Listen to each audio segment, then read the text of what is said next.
안녕하세요. 결혼한 지 아직 반년밖에 안 된 30대 초반의 여자입니다. 사실 이런 곳에다가 사연 올려서 남편 흉을 보는 게 어떻게 보면 제 얼굴에 침 뱉는 거나 마찬가지라는 생각을 했었어요. 어쨌든 다른 사람도 아니고 내가 선택한 내 배우자잖아요. 게다가 결혼한 지 이제 고작 반년밖에 되지 않았는데 그런데 막상 제가 이런 일을 겪게 되니 제 이야기를 하지 않을 수가 없더라고요. 결혼 전에는 남편이 엄청 경제관념이 좋은 사람이라고 생각했어요. 그도 그럴게 대학도 서울에 있는 상위권 대학을 나왔고 경제 관련 학과를 전공했다 보니 남편에 비해서 가방끈이 짧은 제가 볼 땐 배울 점이 참 많은 사람이라는 생각을 했습니다. 연애하면서도 돈을 허투루 쓰는 법이 없었어요. 신혼집을 구할 때 남편이 사회생활 시작하고 모은 돈만 가지고 대출 하나 없이 집을 구했는데 그것만 봐도 돈 관리에 있어서만큼은 남편을 따라올 사람이 없다고까지 생각했습니다.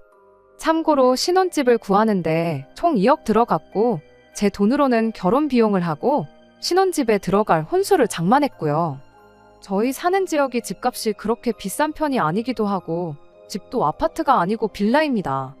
차라리 남편이 모아놓은 돈으로 서울 강남에 20억 하는 아파트를 해왔다면 이렇게 사연을 보내지도 않았고 나 죽었소 하고 살고 있었을 거예요. 신혼집을 구하고 나서 남편이 내 돈으로 산 내 집이니까 명의는 공동으로 하지 않고 자기 이름으로 하겠다고 했어요. 반대의 입장이었으면 아마 저도 똑같이 했을 거라 생각하니 그렇게 섭섭하지는 않았습니다. 아무튼 남편이 자기 돈으로 한 것과 제 돈으로 한 걸 분리해서 생각하는 걸 보니 당연히 결혼하고 나면 돈 관리를 따로 하겠거니 생각했어요. 그런데 결혼하고 나니까 남편이 제가 벌어온 제 월급에 관여를 하기 시작해왔습니다. 그리고 그때 남편이 경제관념이 좋은 게 아니고 그냥 돈 쓰는 걸 극도로 싫어하는 엄청난 짠돌이라는 걸 알게 되었네요. 결혼 전에 돈 그렇게 잘 모아놓았던 것도 사실 월급 받고 지출을 거의 하지를 않았으니 자연스럽게 모인 돈이었던 거였네요. 결혼하고 첫 달은 딱히 터치를 하지 않았는데 2달째 월급날이 되자마자 남편이 제가 돈 관리를 어떻게 하는지 한번 좀 확인해 보고 싶다는 말을 꺼내왔습니다. 카드 내역까지 보여달라고 하니까 그건 조금 사적인 부분 아닌가 싶었습니다. 하지만 제가 엄한데 돈 쓰는 사람도 아니다 보니 딱히 숨길 필요까지는 없겠다 싶었어요. 어찌됐든 그때까지만 해도 남편이 돈 모으는데 있어서만큼은 누구보다 뛰어나다는 생각을 갖고 있었고 그런 남편한테서 조언을 듣는 것도 나쁘지는 않겠다 싶어서 아무런 의심 없이 제 계좌랑 카드 내역을 보여줬어요. 그런데 남편이 제 카드 내역을 보자마자 너는 쓸데없는 지출이 너무 많은 것 같다며 제 지출 내역을 보고 지적을 하기 시작했습니다. 남편이 제일 먼저 걸고 넘어진 건 매일 아침 출근길에 사먹는 커피였어요. 제가 뭐 한 잔에 5,000원씩 하는 고가 브랜드 커피를 마시는 것도 아니고 저가 브랜드에서 1,500원 주고 아이스 아메리카노 한 잔씩 마시는 건데 그걸 쓸데없는 지출이라고 하니 저도 처음엔 어이가 없었죠. 아침에 커피 한 잔 마시면 업무 집중도도 오르고 여러모로 나한테 도움이 된다고 커피 한 잔 정도는 문제될 게 없는 것 같다고 대답했어요. 그런데 그런 저희 대답을 듣고는 한다는 소리가 1,500원짜리라도 매일같이 마시면 1년에 50만 원이 넘는 큰돈이라고 하면서 50만 원이 어디 땅 파면 나오냐고 티끌 모아 태산이라는 말도 못 들어봤냐 따지더라고요. 더 황당한 건 그 다음 날이었어요. 아침에 출근 준비하는데 남편이 주머니에서 뭘 꺼내서 제 손에 쥐어주더라고요. 남편이 저한테 건네줬던 건 다른 게 아니라 얼마나 꽁꽁 숨겨왔는지 포장지가 다 쭈글쭈글해진 커피 믹스 2포였어요. 이게 뭐냐고 물었더니 아침에 커피를 안 마시면 업무 효율이 안 나온다고 하지 않았냐고 커피는 앞으로 자기가 이렇게 매일 2개씩 가져다 줄 테니 쓸데없는데 돈 쓰지 말고 자기가 가져다 주는 걸로 해결하라고 하는 겁니다. 정말이지 어이가 없어서 말도 안 나오더라고요. 커피 믹스랑 아메리카노랑 같냐고 따졌더니 어차피 똑같은 카페인인데 그게 뭐가 중요하냐고 쓸데없는데 돈 쓸 생각 하지 말고 자기가 가져다 주는 거 먹으라고 하길래 저도 남편한테 모양 빠지게 괜히 회사에서 커피 믹스 몰래 가져나오다 걸리면 당신만 쪽팔리고 당신만 손해니까 그러지 말라고 했어요. 우리 회사 탕비실에도 커피 믹스는 있고 나는 아메리카노를 마셔야겠으니 하루에 1,500원 쓰는 거 가지고 잔소리 좀 하지 말라 그랬죠. 어디 그뿐인가요? 남편이 회사에서 다른 직원들 몰래 집으로 가져오는 게 커피 믹스만 있는 게 아니었어요. 그 중에서도 제일 견디기 힘들었던 게 휴지였습니다. 매일같이 회사 화장실에서 휴지를 조금씩 뜯어가지고 가져왔거든요. 화장실 한 구석에 남편이 그렇게 회사에서 뜯어온 휴지가 차곡차곡 접힌 채로 한 움큼 쌓여 있었고, 남편이 조금씩 뜯어서 모아놓은 휴지가 아니라 집에 걸려있는 두루마리 휴지를 쓰기라도 하면 좀 아껴 쓰지 못하겠냐고, 너는 왜 이렇게 낭비가 심하냐며 입에 거품을 물면서 덤벼들었습니다. 이따금씩 집에서 치킨 같은 거 시켜 먹으면 거기 딸려오는 콜라는 손도 못 대게 했고요. 그거 뭐 몸에도 안 좋은 거 뭐하러 마시냐면서 이거 10개 정도 모아서 중고거래하는 데다가 5,000원에 올려놓으면 누구라도 와서 사간다고 건들지 말라는 식이었어요. 물론 남편의 이런 짠돌이 기질 때문에 스트레스 받는 게 이만저만이 아니었지만 무조건 나쁜 것만 있던 것 아니었어요. 전기세 아낀다고 안 쓰는 코드 뽑아놓는다든지, 깜깜해지면 부엌불 하나 켜놓고 다른 불은 켜지도 못하게 한다든지, 설거지할 때 물 받아놓고 아껴 쓴다든지 하는 건 그렇게 나쁜 습관은 아니다 싶어서 남편이 원하는 대로 따라줬어요. 가스비 아껴야 된다고 온수보일러 꺼놓고 찬물로 샤워하자고 할 때는 결사반대했긴 하지만 그런 사소한 절약 습관은 분명 배울 부분도 있다 싶었습니다. 뭐 재활용한다고, 자기가 쓰겠다고 쓰레기장이나 분리수거장에서 재활용할 만한 멀쩡한 물건들 밖에서 안 주워오는 게 어디냐 싶었죠. 그래도 그냥저냥 나름 시트콤처럼 재밌게 살고 있구나, 그렇게 생각하고 있었습니다.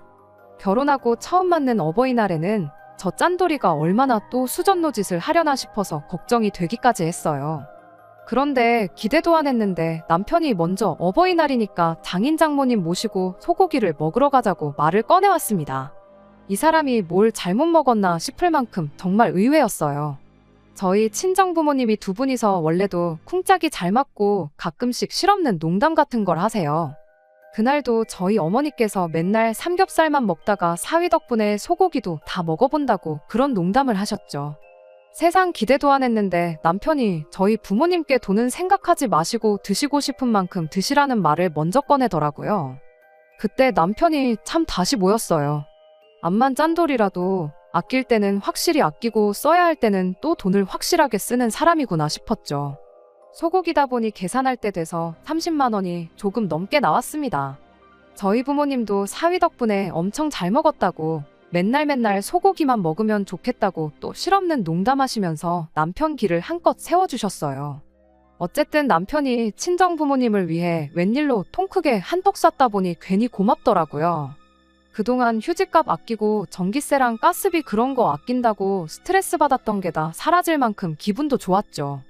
그런데 그 고마움이 얼마 지나지 않아서 처참하게 무너지고 말았습니다. 부모님 집에 모셔다 드리고 저희도 집에 돌아왔는데 남편이 집에 오자마자 저한테 22만 원은 자기 계좌로 보내주면 된다는 소리를 해왔으니까요. 난데없이 돈을 입금하라니 무슨 소리를 하는 건가 싶었는데 자기 예산이 원래 10만 원이었다고, 그런데 예산을 한참 초과했으니 그 돈은 저한테 돌려받아야겠다는 거예요. 돈을 돌려받는다니 무슨 소리를 하느냐 했더니 너네 부모님이 드신 거 아니냐며 초과한 만큼은 제가 그 돈을 내야 한다는 소리였습니다. 직전까지 느꼈던 고마운 마음은 순식간에 산산조각이 나버렸고 그때부터는 열이 받기 시작했어요. 삼겹살을 먹었어도 냉면에 찌개에 술 마실 거 생각하면 요즘 10만 원으로 택도 없을 텐데, 애초에 4명이서 소고기 먹으러 가는데 예산이라고 10만 원을 준비했다는 것부터가 말이 안 되잖아요. 처음부터 10만 원 넘어서는 저한테 받아낼 생각이었으니 드실 만큼 드시라는 말이 저 짠돌이 남편 입에서 나왔던 겁니다. 아니 그럴 거면 처음부터 계산할 때 나한테 하라고 하지, 이제 와서 기분 상하게 이게 뭐냐고 따졌더니 원래 그런 자리에서는 자기가 계산을 해야지 자기가 사위로서 기가 서지 않겠냐는 소리를 하더군요. 말인즉슨 친정부모님이 느끼기에 모처럼 어버이날에 사위가 크게 한턱 쏜 것처럼 보이게 하고 싶었다는 소리였어요. 정말이지 너무 어이가 없어서 그냥 그 돈 안 주고 한바탕 싸울까도 싶었는데 그래서 제가 얻는 게 뭔가 싶어서 그냥 말았습니다. 어차피 또 며칠 뒤에 시부모님 모시고 어버이날 식사가 계획되어 있기도 했었거든요. 그때 가선 입장이 반대가 될 테니 어디 한번 두고 보자고, 나도 자기가 한 대로 똑같이 되갚아주면 되는 거 아니겠냐 생각하고 그날부터 주말이 오기를 벼르고 있었어요. 그런데 이번에도 짠돌이 남편한테 제가 당했습니다. 어버이날 당일에는 친정 부모님과 다녀왔고 시부모님하고는 주말에 따로 시간을 잡아서 외식을 다녀오기로 했었거든요. 거의 일주일이는 시간텀이 있었다 보니 일부러 유명한 호텔 중식당 코스 요리를 예약해 놓았어요. 남편이 어버이날 저한테 했던 것처럼 계산은 그 자리에서 제가 하면서 생색을 내고 집에 돌아와서 10만 원을 빼고 나머지 금액은 남편한테 청구해서 돌려받을 생각이었죠. 한 명당 10만 원씩 하는 코스 요리로 먹었고 남편이 한 것과 똑같이 식당에서는 제가 계산하고 나왔습니다. 그리고 집에 돌아와서 남편이 저한테 했던 그대로 10만 원 예산을 초과했으니 내 계좌로 30만 원을 보내라고 말했죠. 그런데 남편이 그걸 내가 왜 주냐는 식으로 나오더라고요. 남편이 저한테 했던 말 그대로 돌려줬죠. 내가 친정부모님 앞에서 당신 사위로서 길을 살려주지 않았냐. 그러니 당신도 똑같이 시부모님 앞에서 내 며느리로서의 길을 살려주는 게 맞지 않냐고 한마디 해줬습니다. 그런데 남편이 코웃음을 치면서 뭔 소리를 하는 거냐고. 며느리 기 살려줘서 어디다 쓰냐고. 오히려 제가 그 자리에서 계산을 했기 때문에 자기가 가장으로서의 위상이 살지 않았냐고 하더군요. 시부모 앞에서 며느리 기 살려주는 방법은 며느리가 당신 아들한테 내조 잘하고 있다는 모습 보여준 걸로 충분하다는 궤변을 펼치고 있는 남편을 보니 저 인간은 답도 없다고, 그저 지 돈 아끼는 거 말고는 아무것도 눈에 들어오지도 않는 짠돌이 중에 상짠돌이구나 싶었습니다. 그래도 그나마 위안이 되었던 건 남편이 인색하게 구는 데에는 시댁과 친정을 가리지 않고 똑같이 인색하게 군다는 사실이었어요. 그런데 그건 그저 저희 착각에 불과했습니다. 어버이날 그 사건이 있고 얼마 지나지 않아서 시어머니의 생신날을 앞두고 있던 언젠가였습니다. 남편이 시어머니 생신 선물을 고르러 가는데 저한테 같이 좀 가자고 하더라고요. 말이 같이 가자는 거지 또 어버이날 그때처럼 가장으로서의 위상 어쩌고 저쩌고 하면서 내 돈으로 생신 선물을 사드릴 속셈인가 싶어서 싫다고 했어요. 그랬더니 남편이 절대 그럴 일 없으니 걱정 붙들어매라고 자신있게 말하더라고요. 믿음이 가지는 않았지만 안 그런다고 저렇게 강하게 말하니까 결국 그렇게 남편을 따라갔어요. 그런데 웬일로 내비를 찍는데 백화점을 찍고 있더라고요. 기껏해야 시 외곽에 있는 증설 할인 매장 같은 데를 갈 줄 알았는데 백화점에를 다 가는 걸 보고 깜짝 놀랐습니다. 기껏해야 행사 상품 매대에서 뭐 집어다가 사드리려나 싶었는데 남편이 1층은 거들떠보지 않고 명품관 층으로 직행을 하더라고요. 이 사람이 뭘 잘못 먹었나 싶었어요. 돈 한 푼 두 푼 하는 게 아닐 텐데 괜찮냐고 했더니 이제 결혼도 했고 그리고 다른 날도 아니고 생신인데 평소에 갖고 싶어 하시는 거 사드리는 게 자식으로서의 도리를 다하는 것 아니겠냐고 하더라고요. 이것저것 구경하고는 있는데 말은 저렇게 했어도 자기가 정해놓은 마지노선이 있었는지 선뜻 지갑을 열지는 않고 있었어요. 그 와중에 가방 하나가 계속 눈에 들어왔나 봐요. 사드리고는 싶은데 금액이 금액이다 보니 그냥 만지작거리기만 하고 들었다 놨다 반복만 하고 있었어요. 그래도 남편이라고 그게 안쓰러웠나 봐요. 내가 미쳤지.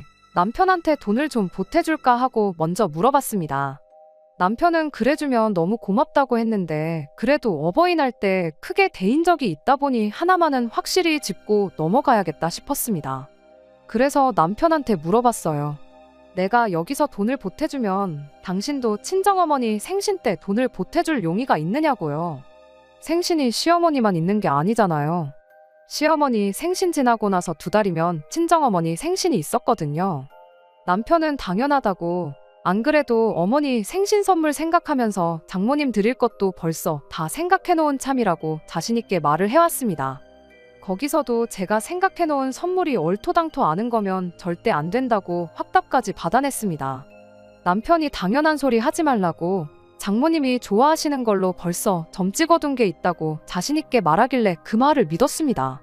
지난 어버이날 때와는 다르게 이번엔 남편과 각출해서 선물을 사기로 약속을 했으니 그게 문제가 될 거라고는 전혀 생각도 못했어요.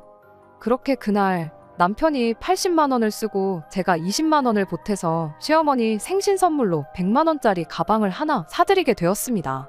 100만 원이면 명품치고는 솔직히 비싼 건 아니었지만 남편 평소 씀씀이 치고는 엄청 큰 지출을 했구나 싶었습니다. 이번엔 시어머니한테도 생신 선물 자기랑 저랑 같이 해서 사드리는 거라고 확실하게 언급까지 해줬고요. 제가 시어머니 선물 사는 거 20만 원이나마 도와줬어서 그런 건지 밥도 알아서 자기가 사더라고요. 그렇게 시어머니 생신은 나름 괜찮게 보냈습니다. 그 후로 2달간은 별다른 일은 없었어요. 남편은 여전히 지출 없이 짠돌이처럼 살고 있었고, 저는 제 나름대로 남편이 하는 말 중 합당한 건 따라주고 얼토당토 않은 건 그냥 한 귀로 듣고 한 귀로 흘리는 식으로 제법 괜찮은 결혼 생활을 보내고 있었습니다. 그리고 그렇게 친정어머니 생신이 코앞까지 다가왔어요. 저도 어머니한테 무슨 선물을 드리면 좋을지 그런 거 생각하고 있었어요. 현금 선물을 가장 좋아하긴 하시지만 결혼 첫 해이기도 하고 뭔가 마음이 담긴 선물을 하고 싶어서 이것저것 후보에 넣고 고르고 있던 중이었습니다. 시어머니 선물 살 때 제가 20만 원을 보탰으니 남편한테도 똑같이 그 정도만 받으면 되겠다 싶었어요. 시어머니랑 같은 선물을 해드리고 싶진 않았는데 친정어머니가 뭐가 필요하신지도 모르겠고 마땅한 선물도 없는 와중에 어머니가 들고 다니는 가방이 많이 낡았구나 싶어서 비슷한 가격대의 가방을 하나 사드리면 좋겠다 싶었습니다. 친정어머니 생신을 한 주 앞두고 주말을 맞아서 남편하고 같이 선물을 사러 갈 계획이었어요. 그런데 남편이 갑자기 지방에 살고 있는 어릴 적 친구의 아버지가 돌아가셨다며 거기에 가봐야 한다고 주말 내내 집에 들어오지를 않았습니다. 그때까지는 그게 거짓말인지 의심조차 하지 않았어요. 어차피 백화점이 오전만 장사하고 닫는 게 아니니 평일에 퇴근 시간 맞춰서 백화점을 들렀다 오면 되겠구나 생각했죠. 그런데 평일이 되니까 이번에는 결혼 생활 하는 내내 한 번도 없었던 야근 핑계를 대면서 집에 밤 11시가 돼서야 들어오고 그러더라고요. 남편의 야근은 그 주 내내 이어졌고 목요일이 돼서야 이 사람이 지금 돈 쓰기 싫어서 일부러 어줍잖은 핑계거리를 대면서 피하고 있구나 그런 생각이 들었습니다. 친정어머니 생신을 토요일 점심에 하기로 했으니 그때까지만 뻐기면 일단 제가 알아서 선물을 사올 테고 돈 주는 건 또 나중 가서 말도 안 되는 이유 가져다 붙여서 안 주려는 생각이라는 게 뻔히 보였어요. 그래서 밤 11시에 집에 기어들어온 남편을 붙잡고 내일은 무슨 일이 있어도 야근하지 말고 제 시간에 집에 들어오라고 했습니다. 남편은 회사 일이란 게 어디 마음대로 되는 게 아닌 거 알지 않냐면서 말을 돌리려고 하더라고요.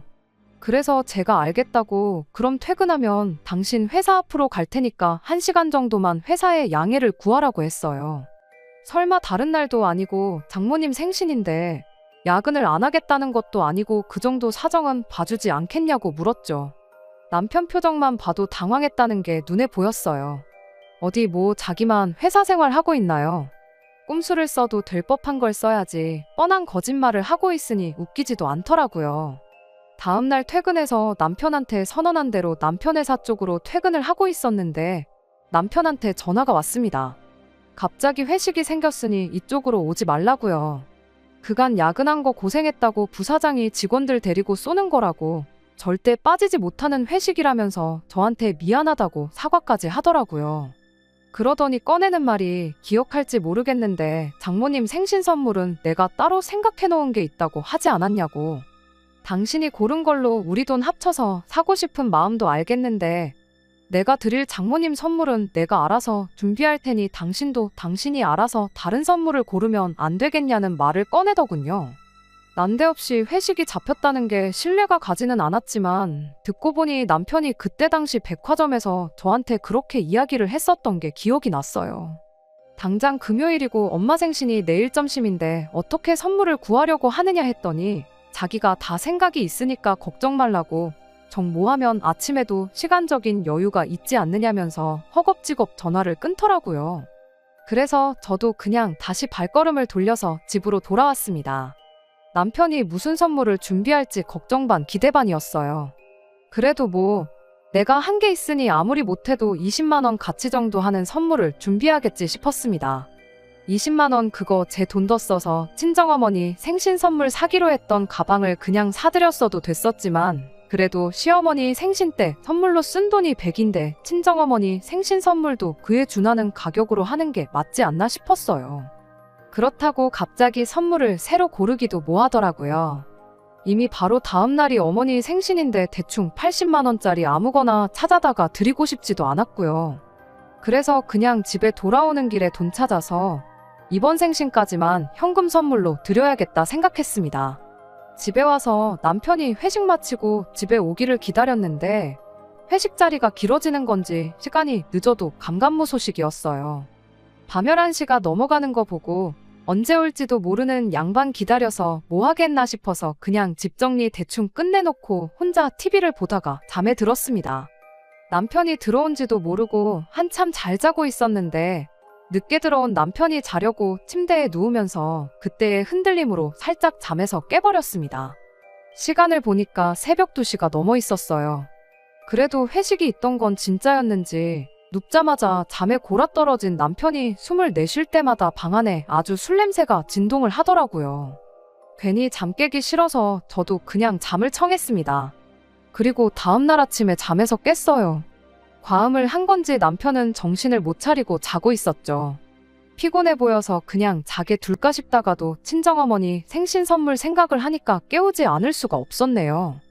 자는 남편 흔들어 깨우면서 앞으로 몇 시간이면 친정집 출발해야 한다고 얼른 일어나서 준비하고 엄마 선물도 챙기고 해야지 않겠느냐고 했더니 남편이 덮고 있던 이불로 얼굴을 가리면서 준비해놨으니까 걱정 말라고 자기 좀 더 자야 될 것 같으니 자게 내버려두라고 하더라고요. 준비가 됐다는 게 무슨 말인가 싶었어요. 저는 진작에 일어나서 전날 저녁에 하다만 집 청소를 마무리 지었는데 집 정리하면서 선물은커녕 선물 비슷하게 생긴 건 구경도 못했거든요. 혹시 이 사람이 술 취해서 집에 오는 길에 택시에다가 두고 내린 건가 그런 생각이 들더라고요. 그래서 선물이 어디 있냐고 아무데도 없다고 당신 어제 술 취해서 차에다 두고 내린 건 아니냐 일어나서 당신이 확인 좀 해봐라 하고 다시 자려는 남편을 흔들어 깨웠습니다. 남편이 침대에 겨우겨우 일어나 앉아서는 자기가 잊지 않고 잘 챙겨왔다고 냉장고에 넣어놨으니까 확인해보라고 하고 또 다시 눕더라고요. 무슨 선물이길래 그걸 냉장고에 넣어놨나 싶었어요. 혹시 이 인간이 엄마 생신 선물이라고 케이크 한 개로 퉁치려는 건 아닐까 그런 생각까지 들었습니다. 그런데 냉장고를 열어봤는데도 선물은커녕 케이크 비슷한 것도 안 보였어요. 남편한테 냉장고에 대체 뭐가 있냐는 거냐고 고래고래 소리를 질렀더니 남편이 그제서야 머리에 까치집을 지어서는 무거운 몸을 이끌고 침대에서 기어나오더라고요. 메나렉한 검정 비닐봉지 있지 않냐고 그거라고 하는데 그때부터 안 좋은 촉이 들기 시작했어요. 무슨 생일 선물을 검정 비닐봉지에 포장해오는 사람이 세상에 어디 있겠어요. 남편의 짓궂은 장난이었으면 좋겠다 싶었지만 돈 쓰는 거 앞에서만큼은 장난 같은 거 안 치는 사람이었으니 그럴 리가 없다는 건 안 봐도 알 수 있었습니다. 그래도 혹시나 하는 마음에 조심스럽게 봉지를 들어봤습니다. 묵직하고 물컹물컹한 게 뭐가 들었나 싶었는데 봉지 안을 보니까 생고기가 들어있더군요. 어이가 없어서 아무 말도 잊지 못하고 있는데 남편이 의시되면서 그 주둥아리를 놀리기 시작했어요. 마침 어제 회식을 고기 뷔페로 다녀왔다고 왜 그때 장모님이 매일매일 소고기만 드시면 좋겠다고 하지 않으셨냐고 이 정도면 못해도 일주일은 소고기 떨어질 걱정 없이 드실 수 있지 않겠냐는 소리를 하더라고요. 그리고는 핸드폰으로 뭘 검색하더니 인터넷으로 소고기 파는 사이트에 들어가서 1kg에 15만 원 하는 툭브라누 선물 세트를 보여주대요. 그러더니 자기가 가져온 게 못해도 2kg는 넘을 거라면서 기어이 제 손에 들려있던 봉지를 채가서는 저희들 몸무게 잴 때 쓰는 거울에다가 무게를 달아보더라고요. 남편이 챙겨온 고기는 총 1.5kg였어요. 많이 가져온다고 많이 가져왔는데 저울이 뭔가 이상한 것 같다고 하더니 그래도 계산해보면 20만 원치는 되는 거라고 껄껄대면서 직원들 모르게 가져오느라 아주 혼났다고 고기 뷔페에서 고기 몰래 숨겨서 가져온 이야기를 무용담처럼 이야기하기 시작하는데 고기 뷔페에서 아무리 좋은 고기를 쓴다고 해도 남편이 검색해서 보여준 툭브라누만큼 좋은 고기를 쓰는 것도 아니잖아요. 소고기 검색만 해도 각종 등급별로 가격이 천차만별인데 그중에 제일 비싼 거 핸드폰 화면에 띄워놓고 순수하게 무게만 가지고 뷔페에서 가져온 고기의 가격을 매기고 있으니 그것도 어이가 없었습니다. 자기가 뭘 잘못했는지도 모르고 자랑스럽게 떠벌거리고 있는 남편 꼬라지를 보니까 정말 분노가 발끝부터 시작해서 머리끝까지 차오르는 기분이 들었어요. 회사에서 커피 믹스며 휴지며 기타 생필품으로 쓸만한 것들 가지고 올 때부터 알아봤어야 했는데 설마 이 인간이 고기 뷔페에 가서 고기까지 챙겨올 줄은 생각도 못했네요. 남편이 가져온 고기 봉지 그대로 남편한테 던져버리고 친정어머니 생신은 나 혼자 다녀올 테니 당신은 올 생각일랑 하지 말라고 한마디 해줬어요. 남편은 그 와중에도 지가 뭘 잘못했는지도 모르겠는 건지 왜 그러냐고 묻더라고요. 대답도 하기 싫어서 그건 알아서 생각하라 말하고 저 혼자 차 끌고 친정으로 향했습니다. 약속보다 이른 시간에 친정에, 그것도 저 혼자 도착하니 친정어머니가 무슨 일이 있냐고 걱정을 해주셨어요. 아무 일도 없고 남편이 어제 회식 때문에 술병이 나가지고 오늘 못 올 것 같아서 나만 왔다고 대충 둘러댔지요. 준비한 현금 선물 드리고 어머니 아버지 모시고 오랜만에 셋이서 식사하고 차도 가지고 나온 김에 아예 교회로 나가서 드라이브도 하고 왔습니다. 그렇게 부모님까지 집에 모셔다 드리고 혼자 집에 돌아왔어요. 그래도 오랜만에 부모님과 즐겁게 시간을 보내고 왔다 보니 기분이 조금 풀리기 시작했는데 집에 도착하자마자 다시 제 기분은 엉망이 되고 말았습니다. 남편이 시부모님 모시고 지가 고기 뷔페에서 몰래 가져나온 고기를 구워 먹고 있었으니까요. 아무것도 모르는 시부모님은 왜 이렇게 늦게 왔냐며 아직 고기 많으니까 너도 빨리 와서 먹으라시는데 남편은 가만히 있어도 모자랄 판국에 네가 안 가져간 거다 하면서 버릴 수는 없으니까 지가 먹는 거라고 저를 약올리기 시작했어요. 그런데 보니까 마침 시어머니가 저희가 생신 선물로 사드렸던 그 가방을 들고 오셨더라고요. 제가 그 길로 시어머니 가방을 뺏어 들고서는 안에 있는 걸 죄다 꺼내버렸어요. 갑작스런 상황에 시어머니는 당황해서 아무 말도 못하고 있는데 남편이 지금 뭐 하는 짓이냐고 묻더라고요. 그래서 제가 말했죠. 지금 그거 우리 엄마 줄 거를 어머님하고 먹은 거 아니냐고. 그럼 나도 똑같이 어머님 드린 거 우리 엄마한테 주는 게 맞는 거 아니냐고. 당장 이 길로 친정 가서 이 가방 생신 선물이라고 드리고 오겠다고 했습니다. 남편은 미안하단 말을 하면 죽는 병에라도 걸린 건지 그게 무슨 계산 방식이냐며 따지고 들더라고요. 제가 어머님 가방을 볼모 삼아서 남편하고 흥정을 하려던 게 아니었다 보니 혼자 실컷 떠들든 말든 신경도 안 썼고 그 길로 다시 그 가방 들고서 밖으로 나갔어요. 계단을 따라 내려가는데 남편이 저를 쫓아나오더라고요. 빌라 주차장까지 와서 저를 따라잡아가지고는 우리 엄마 가방 내놓으라며 제 멱살을 잡았습니다. 이제 와서 하는 말이지만 제가 가방끈이 짧은 이유가 공부를 못해서만은 아니었습니다. 원래 어릴 때부터 운동을 좋아했고 특히나 태권도랑 유도는 13년을 넘게 배웠었어요. 그때 당시 부모님의 반대로 운동 쪽으로 진로를 잡는 걸 포기해야 했고 억지로 공부를 시작했는데 결과가 좋지 않아서 급하게 전문대 쪽을 알아보고 취직을 하게 된 거였거든요. 20살 이후로는 아쉬운 마음에 아예 운동을 포기하고 살았는데 그래도 13년을 배웠다고 몸에 익은 동작들이 많아서 그대로 제 멱살을 잡은 남편의 손목을 비틀어서 그대로 업어치기를 걸어버렸습니다. 아무리 남편이 남자라고 해도 평생 공부만 하던 샌님 같은 남편이 순간적으로 걸어오는 기술을 방어할 수 있을 리가 만무했지요. 군대 가면 낙법 치는 것 정도는 배운다는데 너무 순식간이라 그랬는지 남편은 바닥에 그대로 엎어지게 되었습니다. 이어서 따라 나온 시부모님이 그 장면을 전부 목격하셨고요. 저도 그때는 어느 정도 평정심을 되찾아서 시부모님한테 이건 제가 설명을 드리겠다고 말하고 팔꿈치에서 피나는 것 같다고 바닥에 자빠져서 징징거리고 있는 남편을 뒤로 하고 두 분 모시고 다시 집으로 들어갔어요. 그리고 그간 있었던 자초지종을 설명드렸습니다.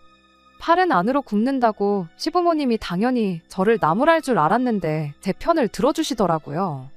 그렇게 그날 남편한테 그간 있었던 일에 대해서도 전부 사과받고 억지 부려서 뜯어간 제 돈도 전부 돌려받았습니다. 다음날 친정에 다녀와서 제대로 친정어머니 생신 챙겨드리고 했네요. 이렇게 구두쇠 남편으로부터 시작된 일은 전부 해결되었어요. 결혼 반년 만에 남편한테 유도기술 걸어서 제압한 이야기 하는 게 조금 그렇긴 합니다만 그래도 그 덕에 저희 결혼 생활 이제부터 새로 시작하는 기분이 드는 것 같아서 이렇게 제 이야기를 보내봤어요. 남편의 짠돌이 기질은 천성인 것 같아 그게 고쳐질런지 아닐지는 모르겠지만 그래도 이제 적어도 그렇게 궁상맞는 삶을 강요하는 건 잘못된 일이란 걸 깨달은 것 같으니 이제부터라도 서로 도우면서 잘 살아보려고요. 안녕하세요. 몇 달 전에 짠돌이 남편 때문에 고생하던 사연 적어서 보냈던 쓰니입니다. 이렇게 다시 찾아뵐 줄은 생각도 못했네요. 결론부터 간략히 말씀드리자면 좋은 소식으로 찾아온 건 아니에요. 그때만 해도 반년 만에 남편과 모든 문제를 청산하고 결혼 생활을 새로 시작하는 기분이라고 했는데 말이 그렇지 계속해서 마음이 찜찜하더라고요. 남편이 시댁에는 돈을 펑펑 쓰고 친정에만 인색하게 구는 것보다 회사에서 비품 몰래 챙겨오고 저한테도 똑같이 짠돌이 생활을 강요하는 것보다 더 신경 쓰이는 게 바로 남편이 제 멱살을 잡았다는 거예요.